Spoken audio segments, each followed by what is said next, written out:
जिस टोपी को आप देख रहे हैं यह कोई साधारण टोपी नहीं बल्कि मुगल बादशाह अकबर के सर का ताज है, जो एक संत से प्रभावित होकर उन्होंने उनके चरणों में अर्पित कर दिया था।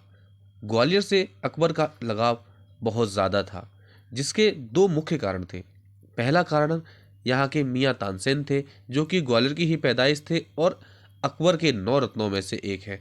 दूसरा सबसे बड़ा कारण था जो कि ग्वालियर के परमानंद गोसाई महाराज, जिनसे अकबर इतने प्रभावित हुए थे कि उन्हें अपना गुरु बनाने को भी तैयार हो गए थे और इसके साथ ही उन्होंने अपने सर का ताज तक उन्हें समर्पित कर दिया था। तो ऐसा क्या हुआ था, आइए जानते हैं।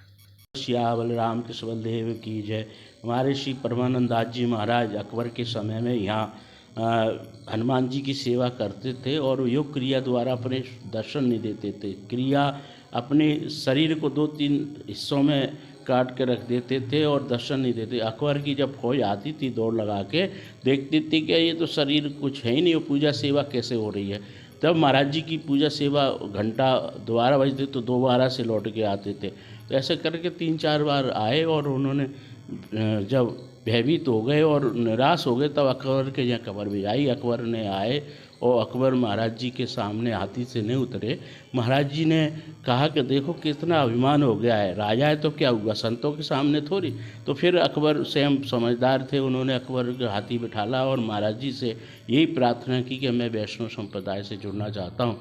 तो महाराज जी ने कहा कि तुम मालूम है एक धर्म को मानते हो, सब धर्म को मानोगे तो जोड़ेंगे। तो फिर अकबर के महाराज जी के कहने के अनुसार अकबर ने यहाँ दीन इलाही जो धर्म था वो शुरू किया और महाराज जी की शिष्य बना और शिष्य बन के महाराज जी को 12 गांव जागीर के लगाए और यहाँ टोपी जो रखी हुई है वो टोपी दी महाराज जी को। और इस तरीके से यहाँ हीरे जवाहरात बड़ी टोपी थी। और 9वीं पीढ़ी पे जब गंगादास जी महाराज हुए उस समय लक्ष्मीबाई के समय में युद्ध हुआ तो अकबर के समय की जो भी 12 गांव जागीर के थे वो जब्त कर लिए, टोपियों के हीरे जवाहरात जो भी लूटपाट गहने जो ये थे आश्रम का जो कर दिया और बहुत क्षति पहुँची। उस समय से संत सेवा हो रही है। जय श्री राम।